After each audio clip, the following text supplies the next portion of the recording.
सर्वप्रथम सोलापूर शहरवासियांना येणाऱ्या नवीन वर्षाच्या हार्दिक शुभेच्छा। आज 31 डिसेंबर सर्व शहरामध्ये नवीन वर्षाच्या स्वागतासाठी आपला बंदोबस्त आपण नेमलेला आहे। ट्रॅफिकचे जवळपास एक ACP, एक PI, 9 अधिकारी आणि 95 कर्मचारी रस्त्यावरती असणार आहेत। जवळपास सगळ्याच पोलीस स्टेशनला आपण एक 10 कर्मचारी बंदोबस्तासाठी दिलेले आहे आणि 13 ठिकाणी ट्रॅफिकची नाकाबंदीचे पॉइंट असणार आहे शहरामध्ये।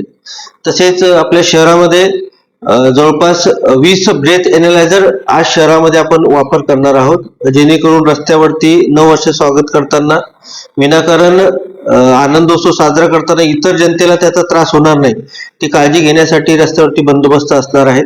ड्रंक अँड ड्राईव्हची कारवाई मागच्या 4 दिवसापासून आपण ड्राईव्ह घेतो शनिवारपासून, तर आतापासून जवळपास 30 लोकांवरती आपण ड्रंक अँड ड्राईव्हचे केसेस केलेले आहेत।